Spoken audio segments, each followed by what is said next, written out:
Hey, welcome to Games Vitae. My name is Majay. Today we are going to talk about the abstract games in my collection. Now, what is an abstract game? Generally, an abstract game is fairly simple and straightforward in its design and mechanics. The theme, if it exists at all, is very thinly applied. And generally has people trying to overtake the other player on the team. And generally, a lot of these games tend to be two-player games, but not all abstract games are two-player games. It just so happens that many of the games I have to present to you today are two-player games, or play best at two players. So, before we get started, please like, subscribe, share. Please comment. If I miss a game that you say, "Oh, Jay, really gotta try this game," put it in the comments. Let me know about it. I'd love to try the game. So let's get started. First thing, let's address the elephant in the room: checkers and chess. Now I put them together thinking, all right, yeah, they're the same thing. They're not the same thing. Anybody who has played either of them knows that. But checkers. Naturally, I grew up playing checkers as a kid, but I haven't played it in a long time, and you really kind of got to force me to play it. Why? Years ago, I read an article about how somebody created a a program that solved the game of checkers, which means based off the first 2 or 3 moves, the computer would know who would win the game if the game was played right. And it didn't really take that article to convince me that checkers is just not something that really turns my wheels. So it's an abstract game in one of the purest sense. And there's nothing wrong with anybody who likes checkers. There's nothing wrong with checkers itself. It's just not a game that I seek to play. Chess, on the other hand, is a game that has, for all intents and purposes, transcended the board gaming hobby. Chess is a game that, through its thousands of years, or thousand of years of existence, has developed a culture within the board gaming culture. There are books upon books. There are books about the books about how to win at chess, how to strategize, how to take advantage of tactics and things like that. And I've brought my kids up playing chess. I've played chess. That attitude has infected other parts of my family and extended family. Chess is a game of games. There's just I don't think you can minimize the impact that chess has made upon board gaming.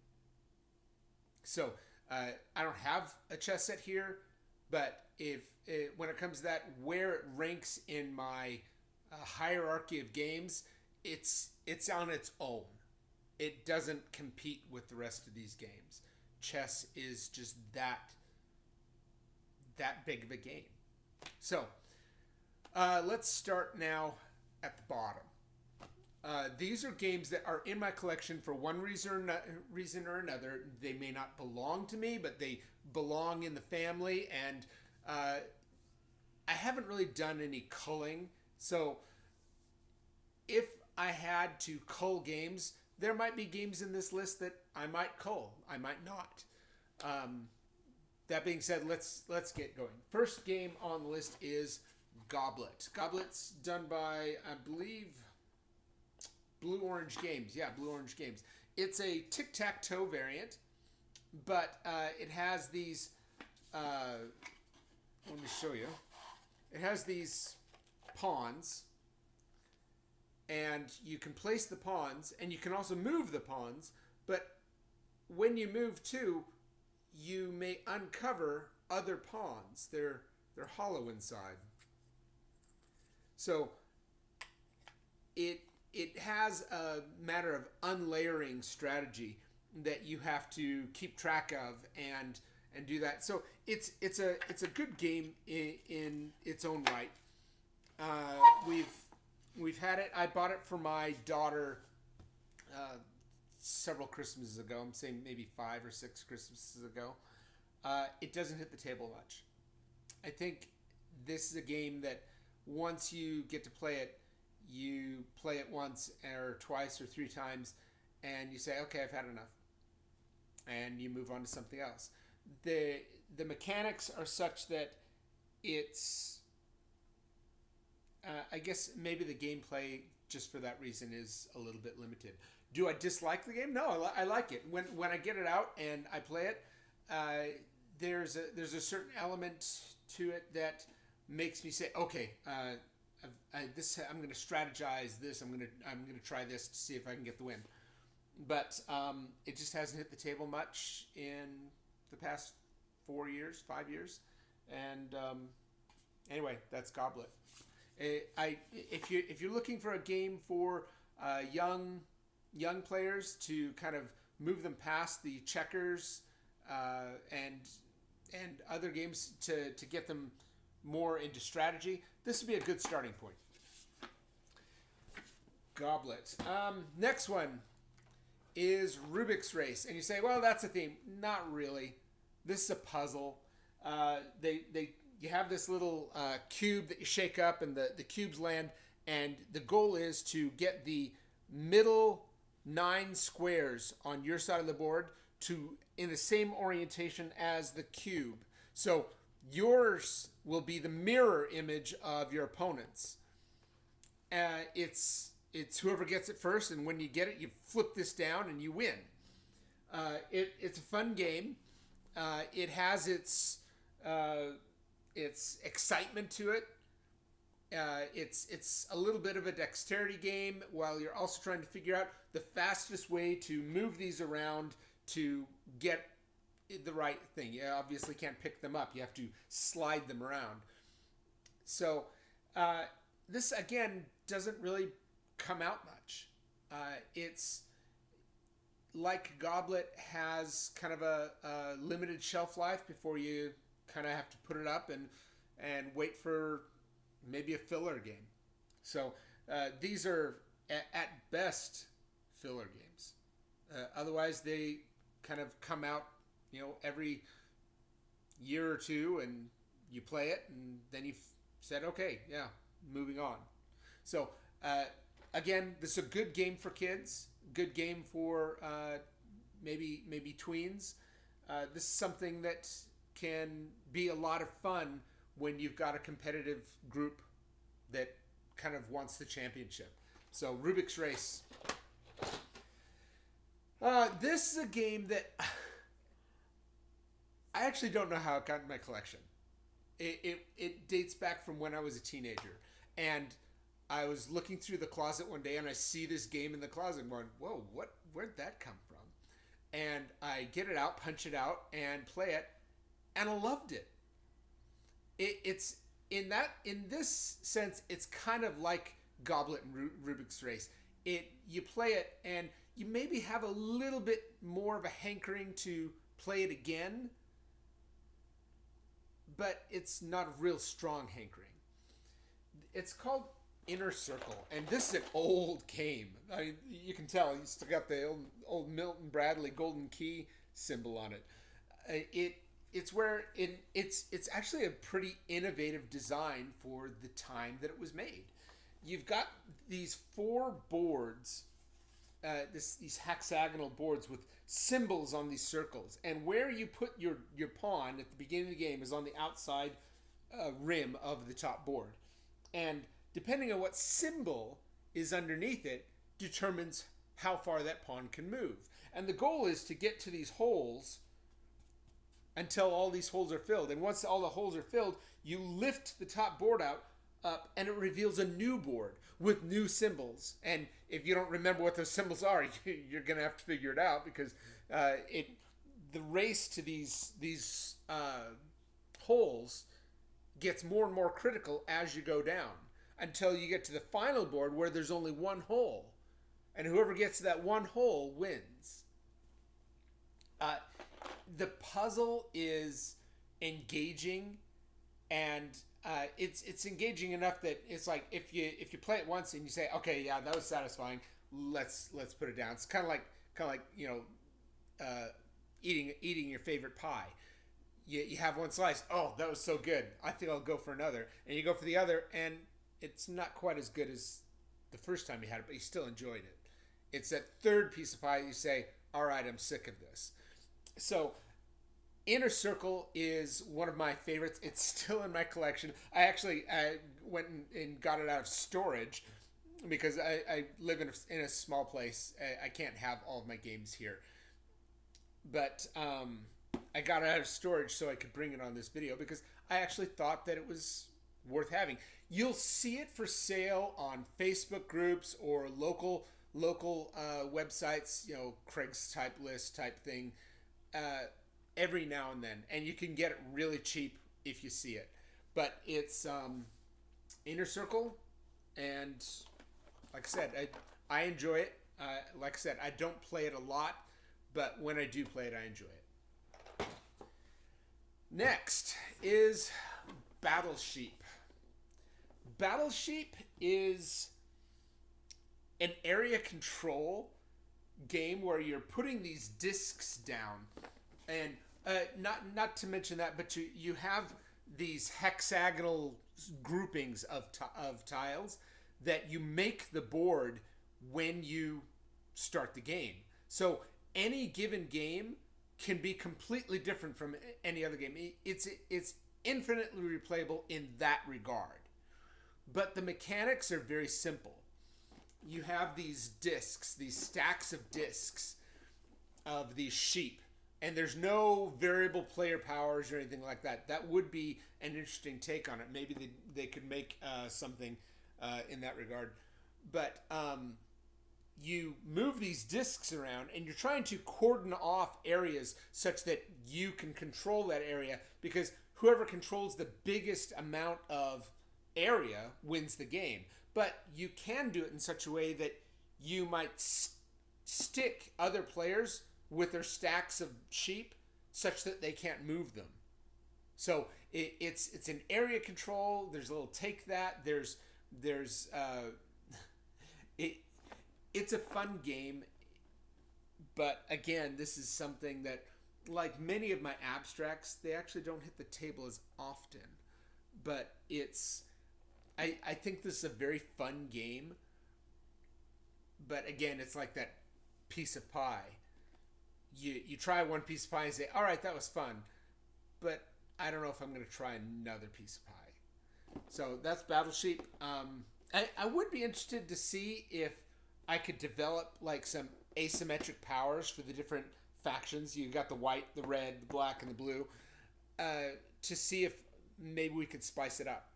But as it is, it's a fairly simple game. It's very easy, very accessible for a family to play. Recommend. I've done a 2-Player Tuesday video on this game, and it is Deblockle. Deblockle, I would call it a coffee table game, but that doesn't necessarily limit it to how it's played. The action, they're all actions that you can take that are represented by symbols on the cubes that you have. You got 4 cubes, and they surround these. Let me see if I can get it out. They surround a star on your side of the board, and your goal is to get to each of these cubes to the other side of the board with the star face up on that star. When you do it, you take the cube off, and the first person to get all their cubes off wins. So when it comes to the movement, it's really brain bending, and you're thinking is like, all right, if I tip this that way, then this symbol is going to show, and that's the action I'll be able to take. And trying to plan 2 or 3 moves ahead can really bake your noodle. And that's why I like the game. It's fairly quick to play.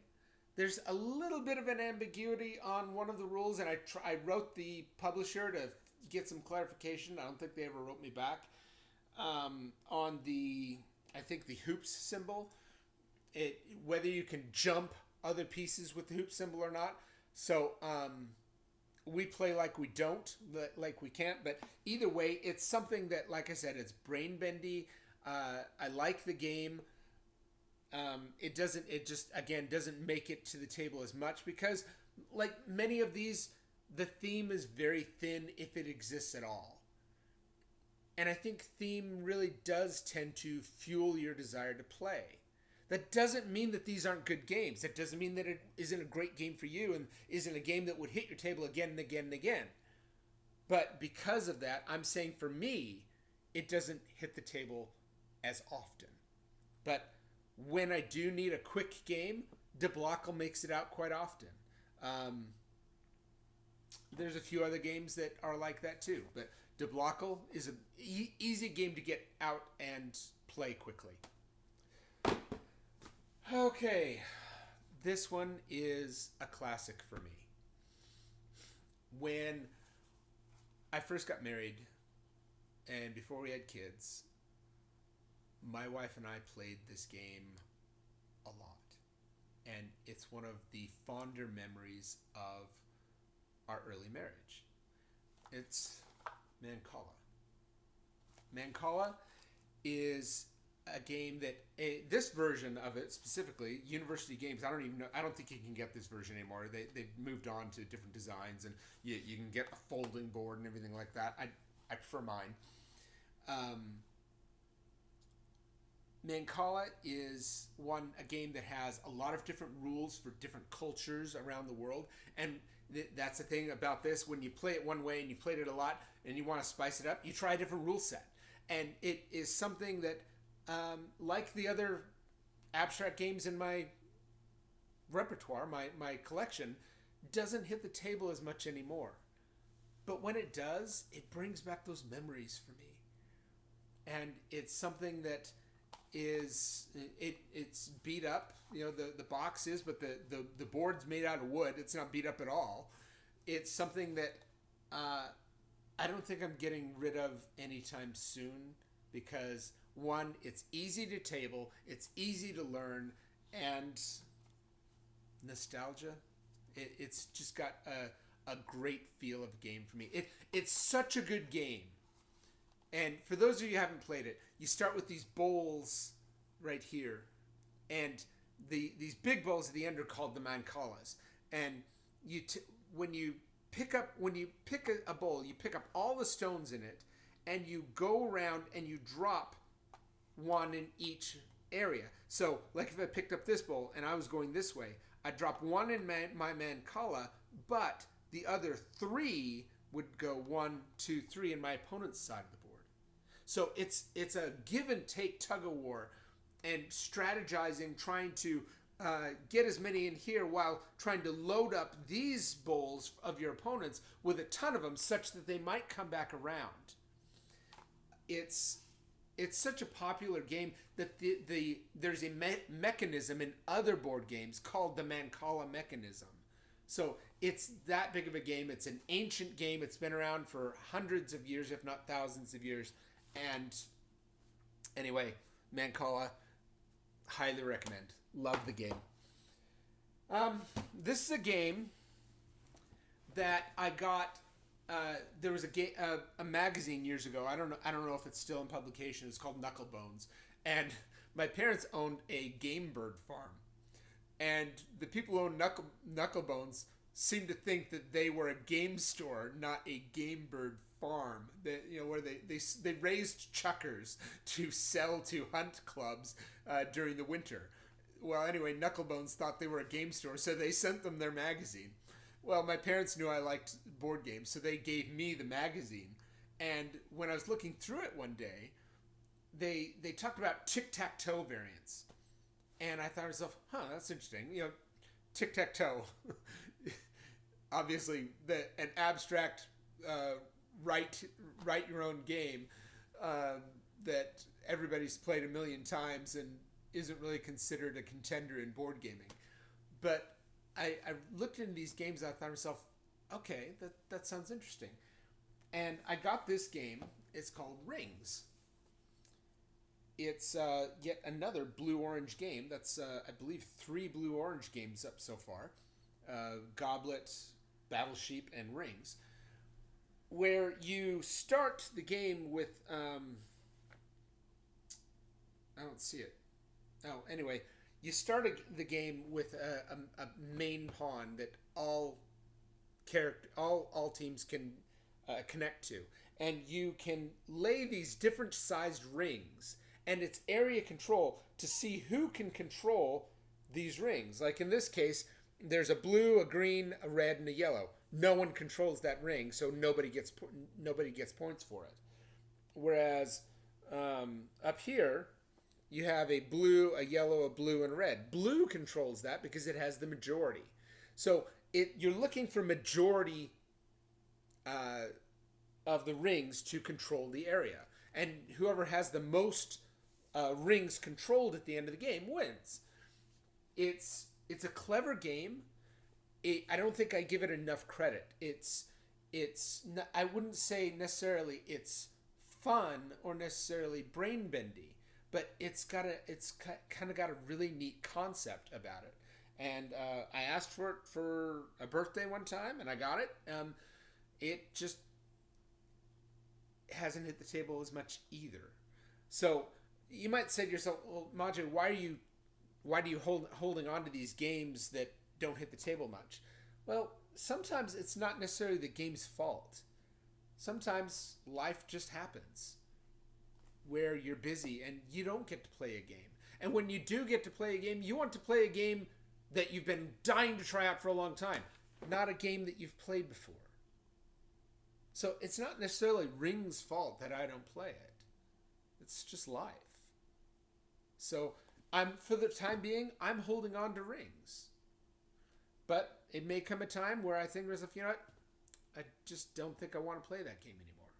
We'll see. Like I said, I haven't done a culling. Maybe that culling is coming up sometime soon. I don't know. Next.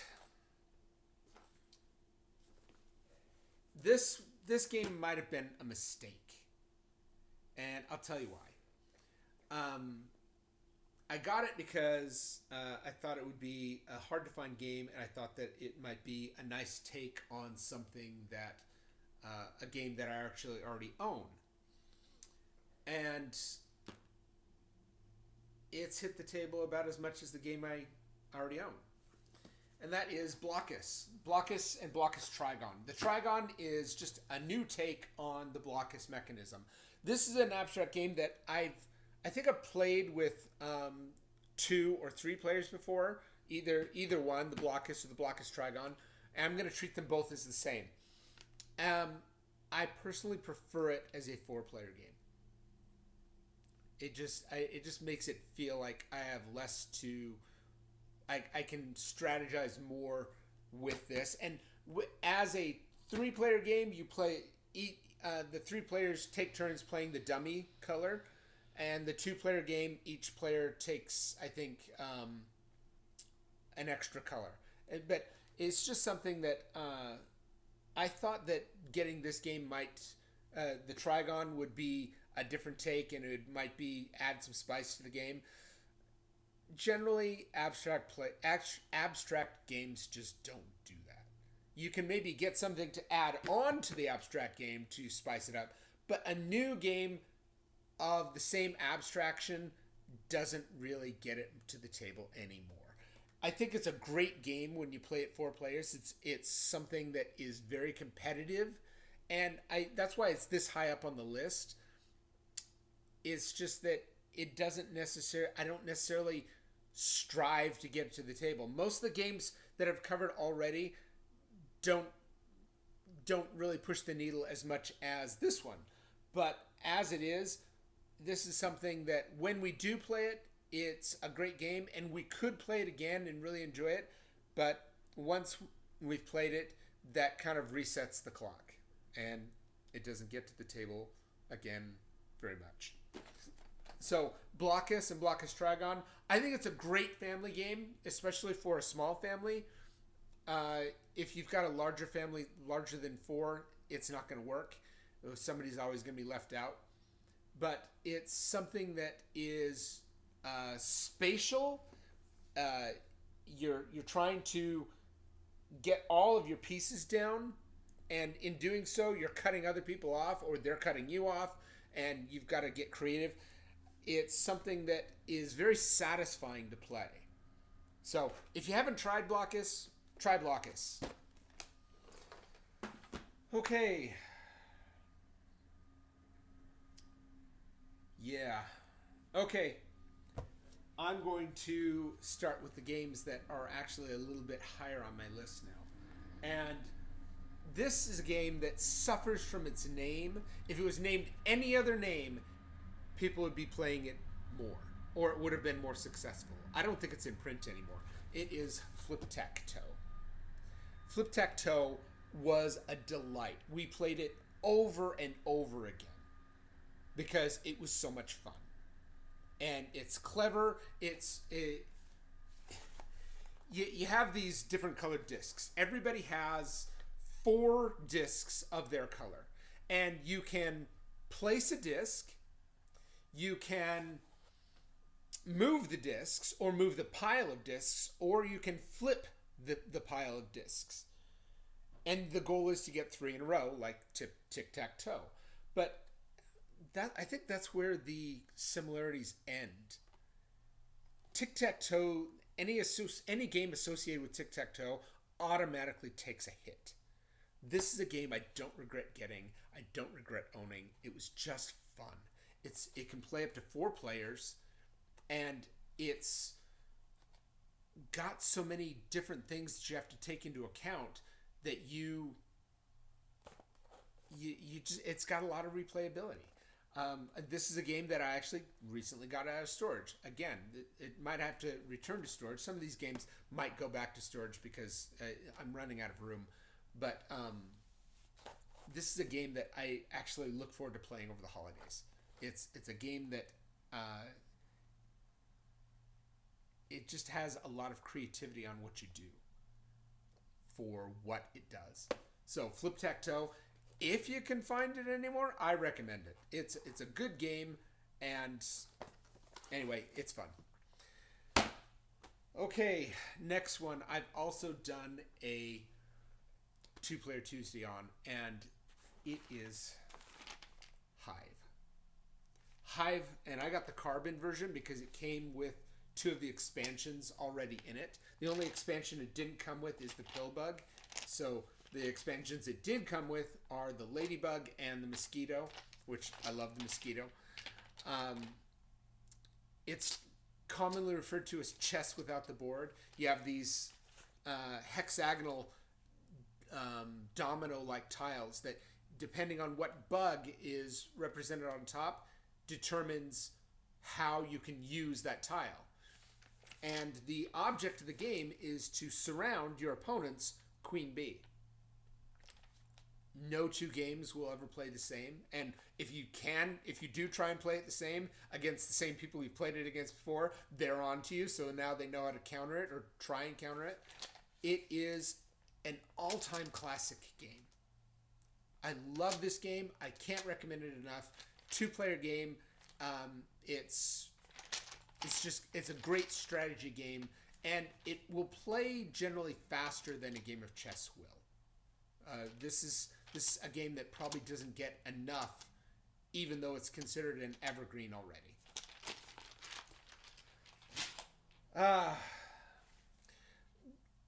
This is a game that I debated whether I should include or not, because when it comes to abstract games, they talk about, all right, is there a theme? And how strong is the theme and things like that. And I felt like the theme was thin enough that it really counted as a abstract game.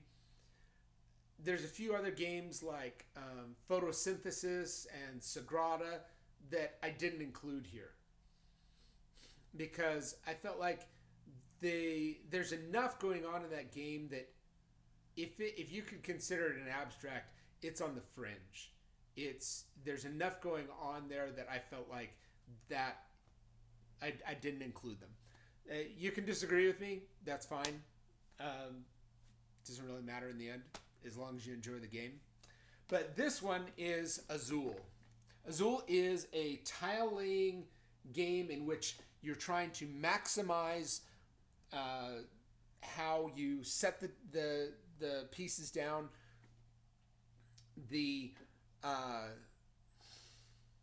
Sorry, I kind of lost where I was going with that. But you've got different designs of tiles that you're laying down on your player board. And as you do it, it limits where you can place other tiles.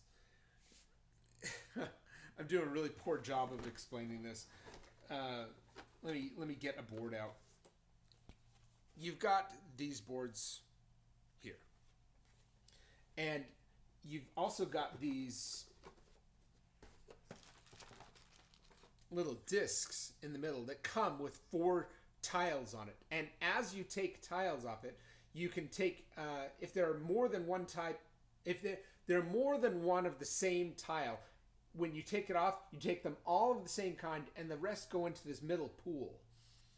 And the goal is to fill out your board before the game ends. Once you finish an entire row, the game ends.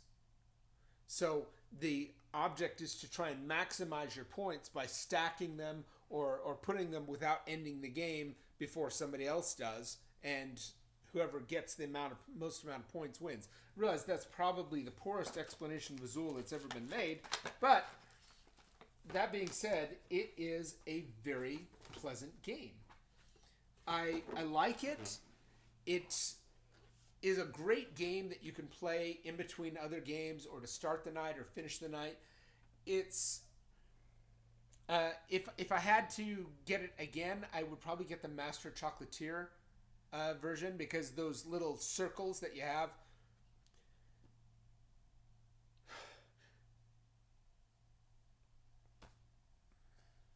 Yeah, I was going to sneeze. Those circles that you have in the middle on the Master Chocolatier version give you different abilities that everybody can take advantage of. So I'd probably get that one.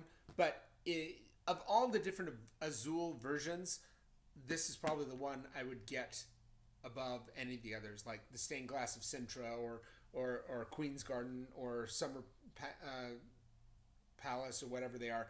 There's so many of them that they've done and remade and tried to tweak. This is the one that I've played. This is the one I enjoy the most. I've heard of other versions that just don't quite stack up as much. So I've played it safe and just stuck with this one. Great game. You can find this version on sale for generally about $20. If you're paying in the 30s, don't. Wait. It'll come back on sale. It's worth it to wait and save your pennies. In this hobby, saving your pennies is how you keep affording games. The next one I don't have here, and that is Santorini. Santorini is a game that you can learn in 5 minutes, play, and enjoy yourself immensely. But what makes it really replayable are the variable god powers. That's what adds the spice into it that'll get it back to your table again and again and again. So it's where you're trying to build these towers and get your builder on top of the tower before your opponent either caps the tower and you can't be on top of it anymore, or they get to on top of any given tower too. All towers are fair game. So if your opponent built a tower and you can get to the top of it, you can get to it. So there's nothing that differentiates your tower from somebody else's tower. So anyway, Santorini is at the top of my list. It's a great game, easy to play, but at the same time deep in strategy, much like Hive. So the next one I actually got from my dad. That's part of the reason why I'm doing this today. He wants this back. So the next one is Tac. Tac is a game that was created to basically give rules for a mythical game that was made in a book that had been described. But anyway, Tac is a very simple game. It has a little bit of the Mancala mechanism going on, where if you have a stack of tiles, you can pick up the stack and drop one until you want to stop. And the goal is to create a road using your color of pieces from one side of the board to the other. It doesn't matter whether it's forward or backward or side to side. As long as it goes to one side to the opposite side, that's what you have. Now, you also have these same pieces. Instead of laying them flat, you can lay them as a wall, and that stops somebody from going there, both yourself and your opponent. You also have these, what they call capstones, and capstones count as your road, whereas the walls don't, but they can also flatten walls. So this game has a simplicity to it and an elegance that I didn't think I would enjoy, but I do. I got it from my father because he's getting older. He's older.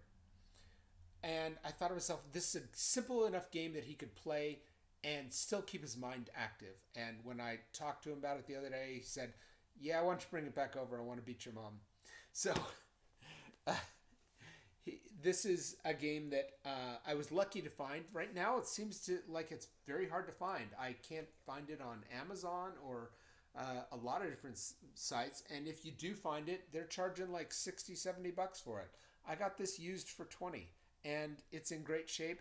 If you really want to use it and you can't find it, you can look up the rules and make your own board and pieces. Trust me, it's not hard. It's a great game to play. Tac.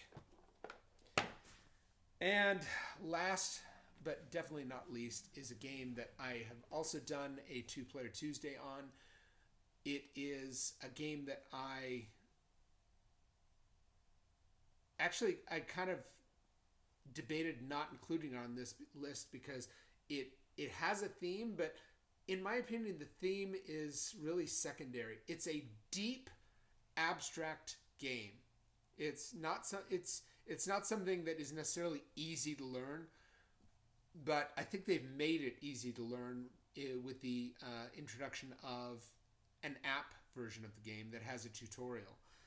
It is Mythic Mischief. Mythic Mischief is my top abstract game of all time right now. This is the Volume 2, and you can get Volume 2 without having Volume 1. It just has 4 new factions in it.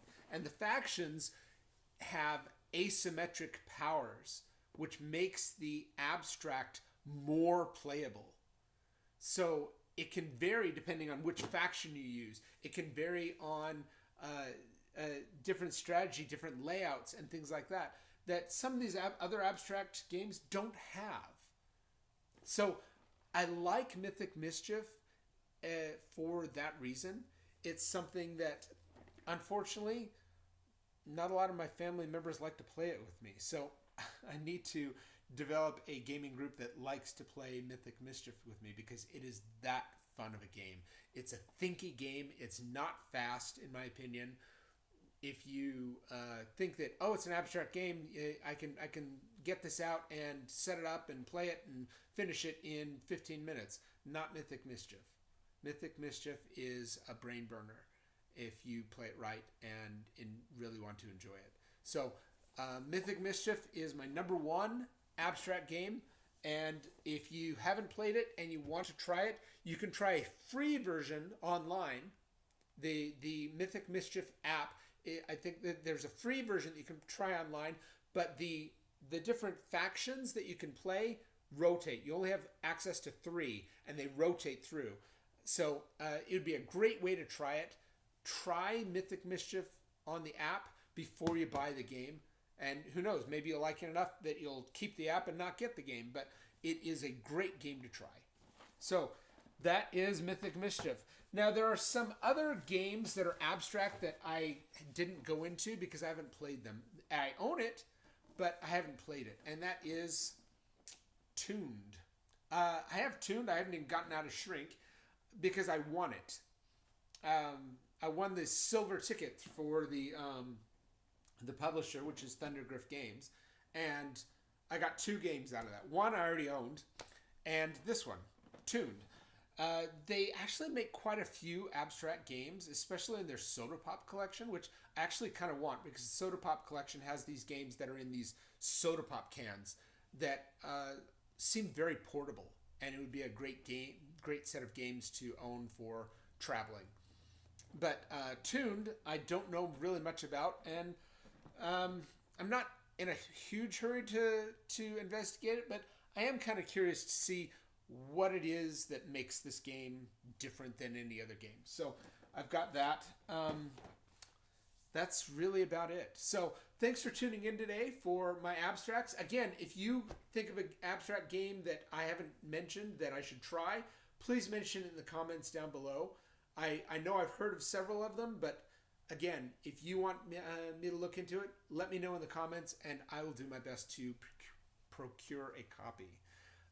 Also, if you have any comments on the games that I've mentioned, again, put them in the comments and let's talk about it.